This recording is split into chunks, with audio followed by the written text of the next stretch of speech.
koutou, and welcome to another episode of South Pacific Muscle. Tonight we've got a guest that we've talked about, we've featured, and we've finally got him along, bursting his bubble and coming on to Zoom for the first time. We've got Andrew Murray. Welcome on board, Andrew. Hey guys. Good to have you here, man. Good to have another serious Hawke's Bay bodybuilder in the mix. I've kind of, you sort of forget we're a bit isolated out on the East Coast, and it's nice having someone who's been there for many, many years and just seems to get better and better. So awesome to have you, bro. Awesome to have you. Great to be here. What we might do is get you, Andrew, to just run us through, where you grew up and that type of thing, and what sort of sports you played early on and when you first started lifting. And then let's talk a bit about the bodybuilding history, because I know it's very extensive. So I'll hand over to you. Yeah, it could take a while, the history side of it. So, I was born down in South Island, down in Gore, actually. Oh, so originally from there, moved up to Hawke's Bay when I was probably about 7-8 years old, around that time. Been here ever since. Sport-wise background, only ever played a little bit of soccer when I was younger, and that's pretty much my sporting background. I was never really a sporty child. Never into the team side of things or anything like that. As far as getting into lifting, when that started, I actually started probably a little bit older than a lot of people. I started when I was 18, actually, which is actually a while ago. So I've been doing it for a while, and that just eventuated through kind of that age watching, a lot of action movies as we did back then. Stallone, Schwarzenegger, Van Damme, that kind of thing, and that's what kind of triggered me into lifting. And we had a family friend and their son. You might have known him, actually, Gary Crozier from way back when. My parents knew his parents, and he had a gym set up, and I just started going around there and lifting the weights, and that's where it all stemmed from. Wow. There's a few people actually from Hawke's Bay, when you start digging back, into your bodybuilders from back in the 80s and that, and early 90s, that many people have forgotten about. But we had some fantastic bodybuilders, and I remember I think I was 12, 13, going across to Anderson Park, and they had a squat rack set up in the middle of Anderson Park with all the swans walking around and all that kind of carry on. And there were these bodybuilders doing squats in the middle of the park as an exhibition kind of thing. And, I was kind of blown away as a young guy, and I'd started lifting already, and it kind of really drove me on. But Hawke's Bay's got a little bit of history. I might do a bit of digging on that one day, and we'll find out, because there's a few names there from way back that actually did really well, and like nationally were very, very good competitors, but most people would have never heard of them. So maybe a research thing for me. Anyway, so you started lifting at 18, and when did you manage to get yourself on that stage for the first time? Well, actually, the first time I actually kind of got up on stage in a form was probably about 1920, and it was actually a pub competition at the Rocks. If you remember the Rocks back in Hastings. I do, and I even remember people that competed in that. Jason Patrick and Sean Bostock, and I think even Steve might have got up there one year. Steve Miller. Yes, Steve. I think it was when I did it. It was Steve Miller and Gary Neum. Gary Neum did it as well, and that's when Owen Pomana organised it. And so that's kind of when I first got up on stage, if you like. The Rocks. many years ago. I've actually got some photos that someone gave me that were buried away, stuck on a wall, I think, in an old gym. And I've got some photos of the Rocks, so I might try and dig them out and see if you're in them, and I'll scan them through. Yeah, no, I'm up there somewhere. Oh, gold. Shit, that was a long time ago. It was a long time ago. Yeah, definitely. Yep. Cool. So you did the Rocks comp, and then where to from there? From there, it was my first few competitions were back in 90, 95, 96, 97. I competed for what was then the NZIFBB. Yep. So I did one up in Waikato, King Country one, and a couple in Wellington. Yeah. Because back then it was under 70, under 80, over 80, wasn't it? For bodybuilding. Yeah, pretty much. It was pretty basic. It was not a lot of classes. I was doing the under 70s back then, of course. And back then it was big classes as well. So, in the under 70s, I think when I did the Waikato was also when Daniel Hibbs was first getting into it. So that's when I first saw him up on stage. Yeah, I think 97, the South Island NZIFBB had, I think we had 12 in my class, which is I think I might have been under 80 at that stage. But there was 12 in a class, and that was a standard size class, That same show, South Islands, there was 10 in the over 80s novice as well. So it was the one that Mike Debenham won. Yeah, so 22 in those two classes alone. Far out. Yeah. I remember back in that even though in the 70s, there was probably a good 8 to 12 each time in the class. So, good old days. Yeah, and you had to have your conditioning nailed back then too, because there were just that handful of competitors that kept coming in time after time, just like bricks. And I think that's why a lot of the older guys that have been around for a while have got such a focus on conditioning when it comes to getting on stage. So you eventually, you kind of made your sort of name in NABBA for a while there too, like you were sort of part of the furniture. Yeah, first competitions for NZIFBB, few IMBA ones as well back then. Yeah, I remember that. Took a few years off when we had our kids. So that was kind of 2000 to 2006. I didn't really do any competitions. And then came back in 2006, and that's when I started doing NABBA, doing the athletic class. So kind of I looked at that class, and it kind of suited me, my height and weight where I was at, and started competing for them. Yeah, I remember you competing in athletic actually. You did fairly well in that class from memory. You won a few classes. Overalls. I've done. I can't remember how many. So I did from 2006 to 2017, 2018, solid every year. So I did roughly probably 3 to 4 competitions a year solidly for that whole time. I've won several regional titles for athletic. Never got a national title, but come pretty close to it a couple of times. Yep. Have you always been coaching? Because with competing that often and for that long, you must integrate it fairly well into your lifestyle. It's not sort of being a bust when you diet and compete. Funny enough, the coaching, personal training side, I've only been doing for the last 3 years. Previous to that, I was working as a electronic technician. Cool. Hey, even though you weren't coaching or prep coaching, I remember used to do a lot of posing coaching, and I remember doing one with you in Physique 2000. I don't know how long ago that would have been. Must have been. Or I would say that would have been around 2010, 2011, somewhere around there ish. Got it offhand. Well, when I got involved in NABBA New Zealand, doing the show, I was actually eventuated into running the Hawke's Bay show for them, and I did that for about 7-8 years.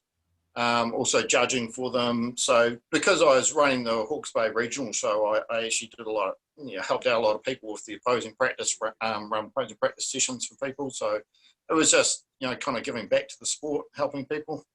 Hey, how much does if you've been a judge, how much does that help you personally as a bodybuilder when you're competing? Huge amount. I mean, you know, you learn about the classes and what they're looking for, which I pretty much knew anyway. It's one of those things. I think a lot of people either, when it comes to judging, can either judge or can't judge. They just can see a physique and they know what to look for, and they can see, you know, the shape, the symmetry. You know, it just stands out. Yeah. I think people either got it or they haven't. Okay. I found when I started judging, it really helped my coaching more so than my competing. I sort of it helped me balance up bringing the athletes in with the right amount of sort of definition and fullness to suit the class. So more beneficial for the coaching than it was for the competing. Yeah, it definitely helps you get an understanding of the classes and the criteria and what they're actually looking for within those classes, and it helps you actually get it right when coaching and training people, definitely. Yep. Hey, let's fast forward a bit because, you know, I sort of disappeared off the bodybuilding scene into a black hole for about 5 years, and then started training again and popped up at City Fitness in Napier and saw you and kind of went, holy shit, fuck, you're looking good, bro. And you look really fantastic. And you were prepping obviously for eventually for the Nationals. So you did a string of shows this year. Tell us about this year's season and how it went for you. Well, this year, I mean, I kind of got back into competing for the NZIFBB in 2018. I did the Tournament of Champions, did the classic class there, just to dip my foot back in with them. 2019, I did the Wellington Regional Show and the Nationals. So that year, 2019, was, I kind of, you know, decided if I'm going to do it, I'm going to take it a bit more seriously with it. I did the Wellington Show, kind of won all my classes there and won the overall classic there. Did the Nationals, didn't do as well as what I wanted to. And decided, I walked away from that Nationals and went, nah, fuck it. This year, 2020, I'm going to like nail it. Yeah. You know, put a lot more into it. I started getting ready for the what was going to be the Pro-Am show in April. Yep. So I started pretty much straight after Nationals 2019. You know, I took, you know, got through Christmas and I put the foot down, started prepping for it, and things were going really, really well until a week out, and we all know what happened. We all turned to absolute fucking custard. Yeah.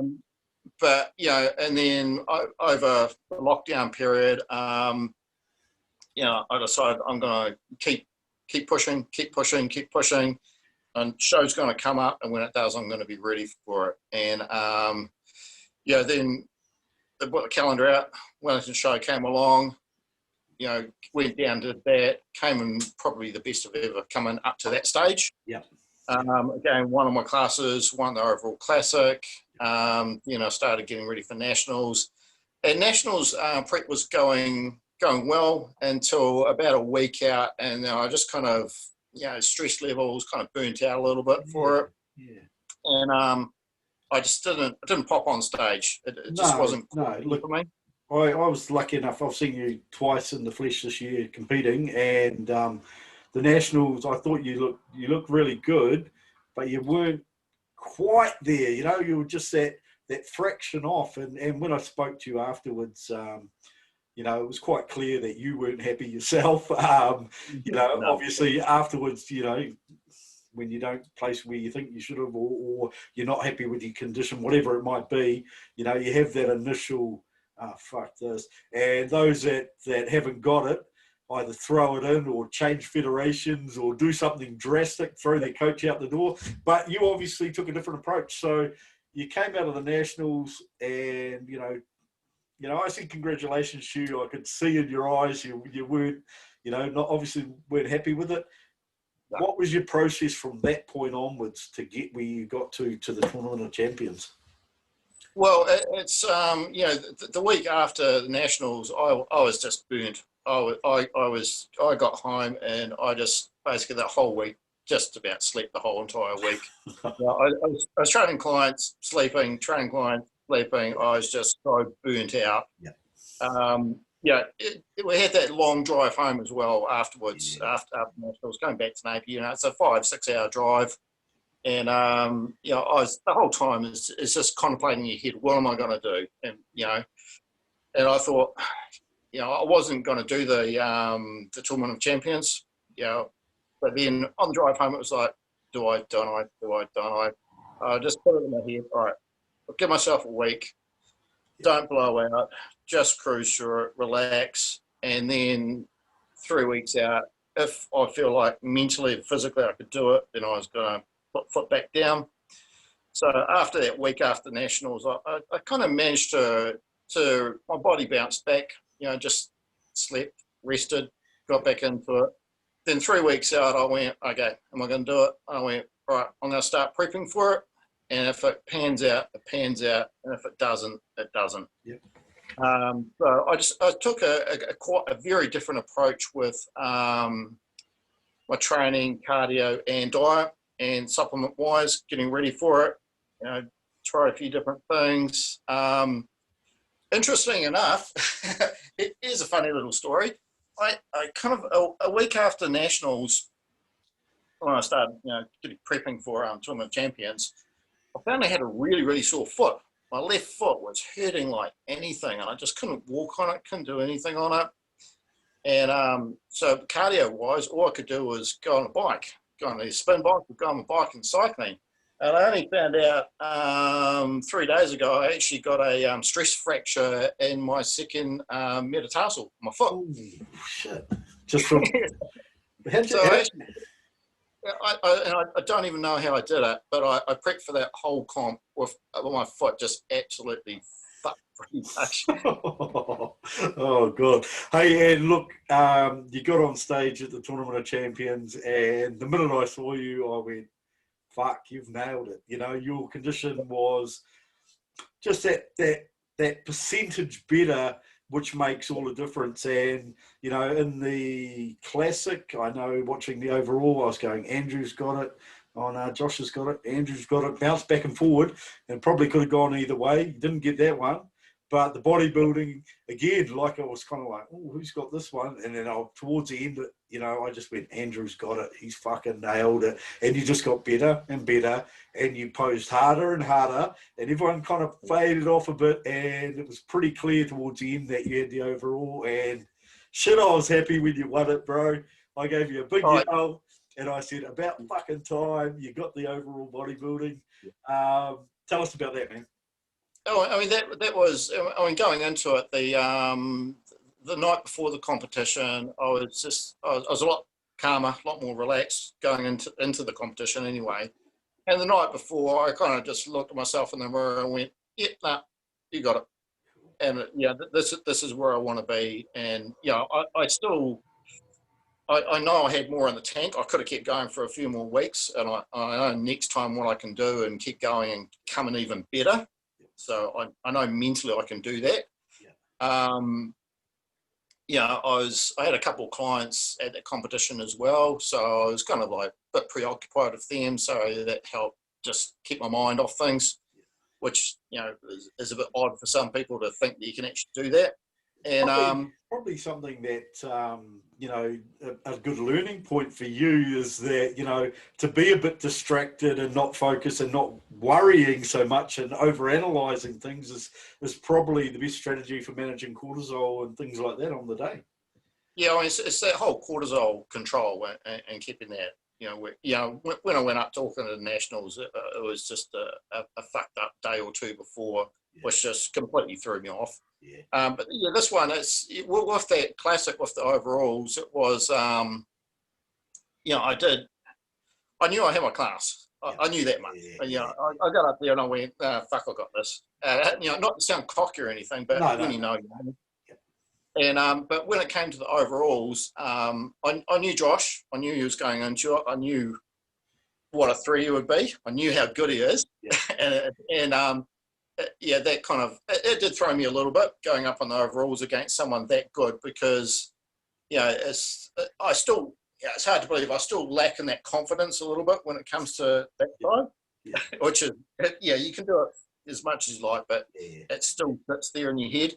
But again, kind of losing to him, it wasn't a loss. It was like knowing it was that close against someone that good. And I think Josh has said the same thing. In your head, you go, shit. I mean, it's like when you're up against someone that good and it's that close, win or lose, it's a battle that you just go, fuck, this was cool. Yeah, man. Yeah. And that was cool. But when it came to the bodybuilding one, it was like, I looked at the other guys and I still see myself as a smaller guy. These guys are much bigger than me. I'm giving away like at least 15 kgs to the next guy.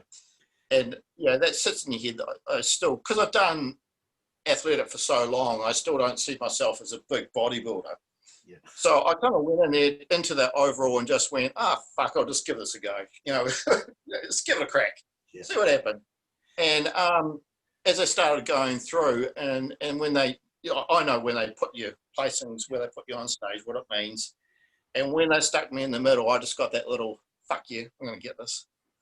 And it just made me push myself that little bit harder and hold myself together. And it was just, and to come away winning that was so unexpected and so cool. It was, It was cool too, because you hold a very, quite a serious and analytical type demeanor. And like, I'd expect as a coach, you'd just be one of those real meticulous people, but you're quite, and I don't want to sound like Fuad, but stoic's probably the word, but to see you smile at that competition, I was like, I've seen him smile. And I was like, so I knew what it meant to you on the day. So that was really cool to see. So it's quite ironic, because if you talk to any of my clients, they'll tell you I'm actually a bit of a clown.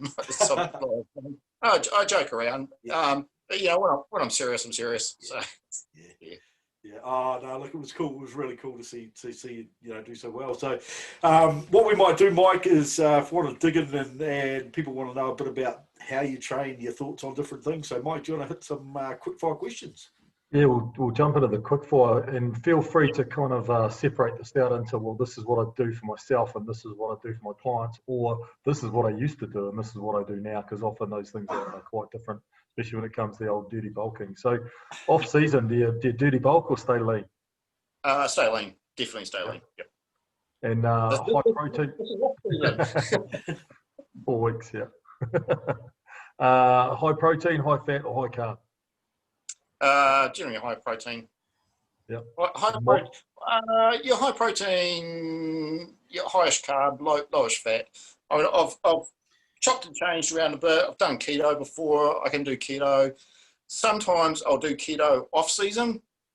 It's always a good way, I think, to control some of those cravings of the carbs. If you can do it, some people can, some people can't. So, but generally, definitely high protein, highest carb, lowest fat.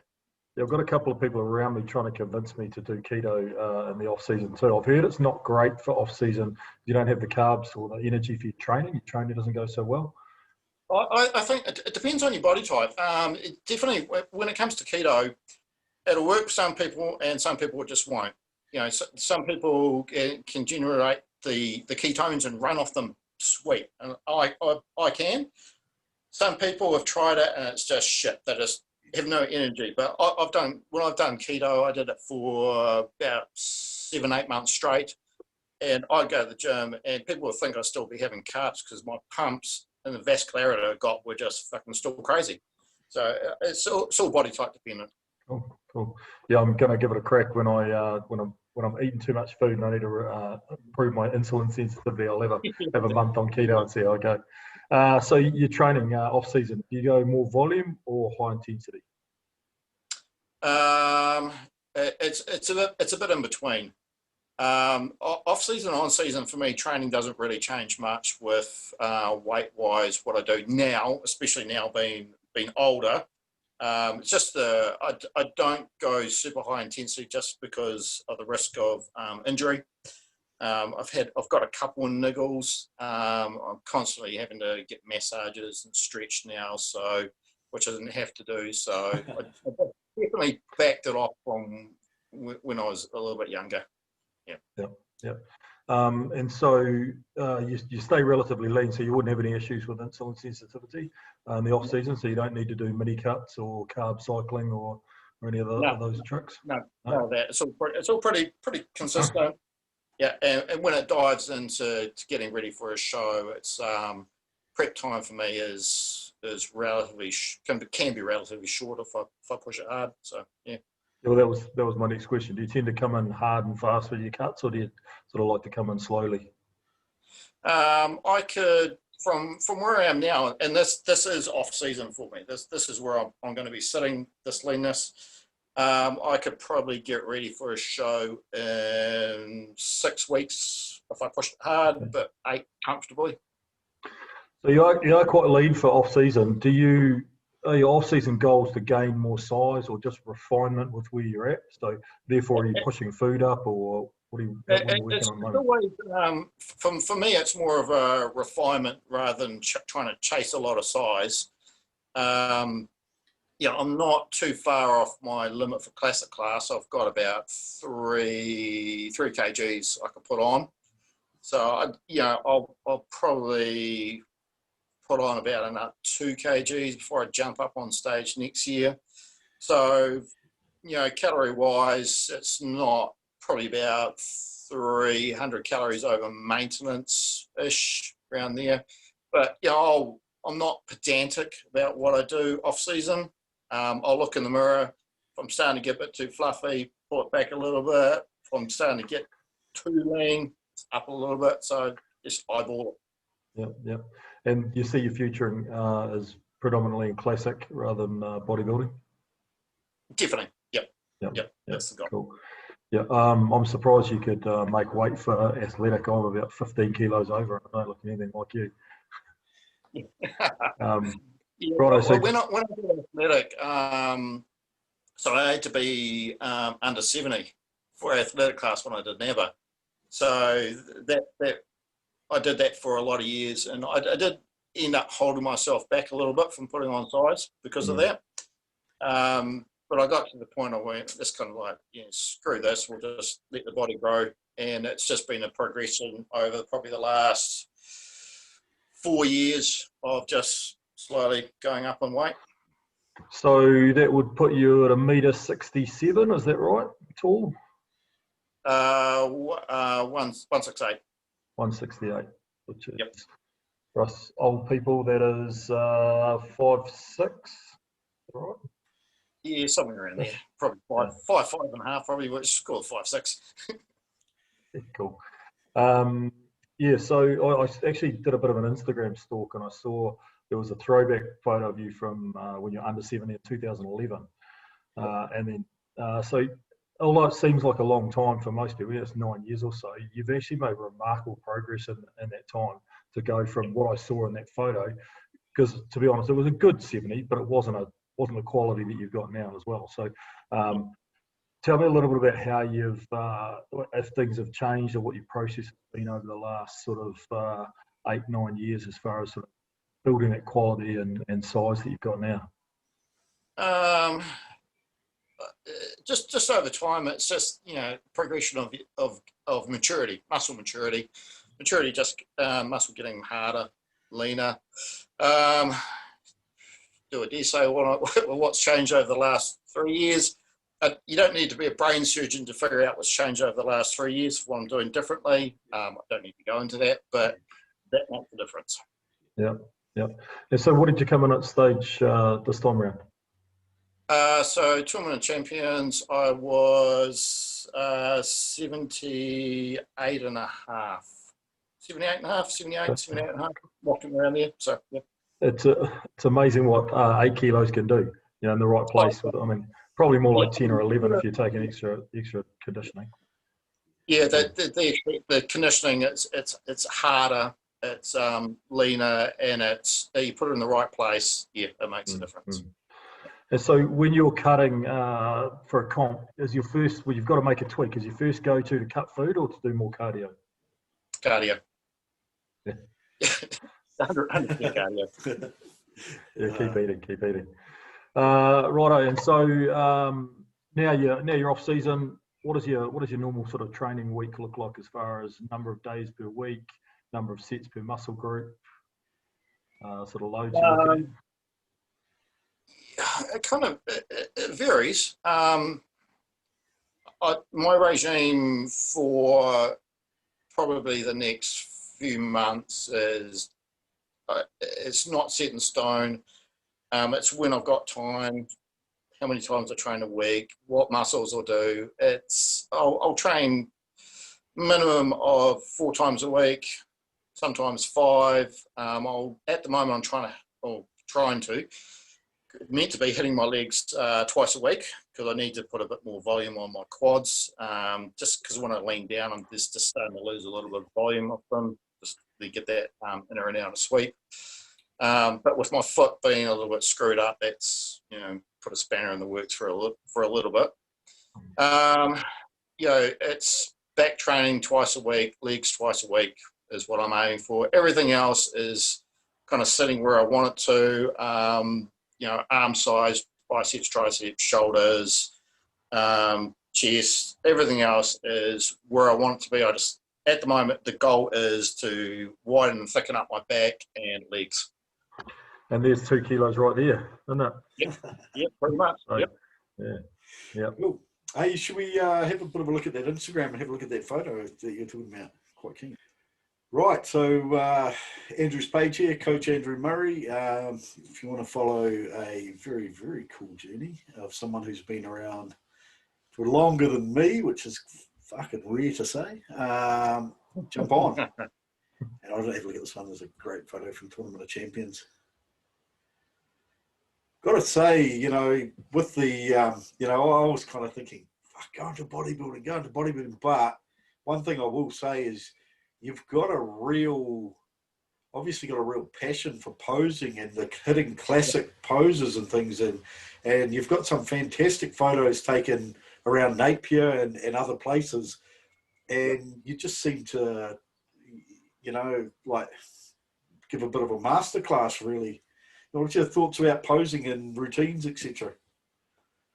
It's one of the parts that I really love about it is the being able to put a bit of artistic flair, if you like, into your posing and present something on stage that's, you put so much hard work into your physique, into your body to sculpt it, and it's just like show it off like a piece of art, and it's just like, that's something I enjoy. The routine side of it, I mean, that's something that stems back because I was, brought up in predominantly the 90s era of bodybuilding. The magazines where you had, your Flex Wheeler, Lee Priest, Lee Labrada, all those guys. And when they posed. It just looked phenomenal, and that's always something that inspired me. And when your posing routine counted for NZIFBB too? Yep, it used to. Yep, for sure. Gold. Nationals. I want to find this. Where's this comparison photo, Mike? Yeah, keep going. Oh, I'll scroll through a few. There's an old. Roll down. Look at that. That's cool. I like that. Where's that taken? Napier Taupo Road. Rimatukas. Oh, wow. That was after the Wellington Regional show on the way home. I did it like 2 years in a row. The first year we were driving home, and I went, "Oh shit, there's a tree stump up there. Let's take a photo." And it's like, and did it this year as well. And both years it was like fucking raining and 6 degrees and windy, and I thought, "Ah, damn it, I'm still going to do it." Hey, I reckon it'd be kind of cool to put a little plaque there, so everyone in the coordinates, so everyone that does the show goes and rocks and finds that spot and hits a pose on it. That'd be kind of cool. Like the spot. Right. I want to find this comparison photo. That's going to be at Napier, isn't it? Got to be at Napier. Yep, that's down outside Shed 2, down the wharf there. Yep. Ooh, I don't know if I'd be that keen getting in my fucking undies in front of Shed 2. Your beer cans thrown at me. Oh, God. Oh, you see, that's a great example of, yeah. I really appreciate people that put time into posing. I think it's a bit of a lost art at the moment, and I'd love to see more emphasis on it. Right, I gotta find this photo. Right, go up one. That one right in the middle there. There's a side by side. Just scroll to the right. There's Bob Paris doing the same thing. Oh, sorry, it's Leela Brada, isn't it? Sorry. Oops. Yep. Yeah. Leela Brada. Fuck, I used to love watching Leela Brada pose. Oh, his posing routines were something that I always watched and went far out. It's just, for young bodybuilders out there who have never watched any of his posing videos, go YouTube, search Leela Brada, probably from the late 80s, early 90s, his posing routines. You'll learn something. Yeah. I always felt that it looked a lot more graceful with the shorter guys. I'm like a big stick insect trying to wave my arms around. And if you ever feel bad, just watch Paul Dillette pose. Okay, should we talk about the future, Andrew? Where to from here? What's the aim for 221 and beyond? 2021. What's the aim? What's the goal? Well, the main goal is to keep doing it and keep improving. And at my age, FYI, 48, just so people know. A young fella then. Yeah, a youngster. So I got to speak some titles in the next 2 years before you become over 50 like me. Yeah, that's the one. It's just to keep doing it and to keep pushing myself. And there was the little thought in my head, the pro card. Can I do it? Can I do it? And I thought, if it happens, it happens. If it doesn't, it doesn't. It's not the be all end all, but I'm gonna push for it. Cool. Definitely, Cool. I'm gonna push. Yeah, awesome to hear, man. Hey, just before we finish up, I know you've got a studio that you're training people out of at the moment. Are you PTing solely from a home studio, or are you working in the gyms? And what's the? No. Solely from home now. My humble little studio where I do my thing. Cool. Yeah, I've seen a couple of photos, a couple of videos and things of you in there, so it looks like a good setup. So if people want to come on board and train, are you taking on clients? Where are you at?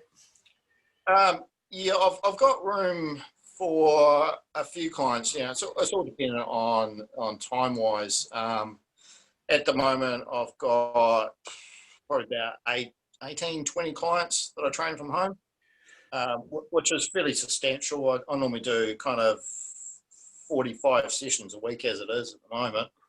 So I am relatively busy, but there's always room for people. I mean, even if it's people who just want, I don't mind talking to people and giving people a little bit of free advice, even, and I've been doing that for years anyway.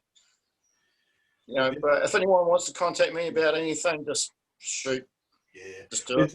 Look, there's a bunch of people that could really learn from you. And I was in the gym tonight watching some of the young guys train, and I thought, I'm not going to say anything to them because I don't want to come across being arrogant or a know-all or criticizing them. But, like watching, like eccentrics that were just fucking falling, no control. And I was just thinking, you're really wasting your time. And if I said something, if you took it on board, it would help. But I'll just sound like a wanker. So I think some of those people that, if you're just getting into training, even if you've been training for a couple of years, and you want to save yourself some time and make some really good progress. If you're into bodybuilding in Hawke's Bay, get in touch with Andrew.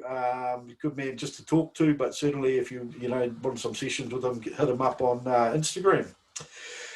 Right, we're going to give it a wrap so I can do some editing and get to bed at a reasonable hour tonight. So I want to thank you very much for coming on board, Andrew, and I look forward to watching you compete in 2021.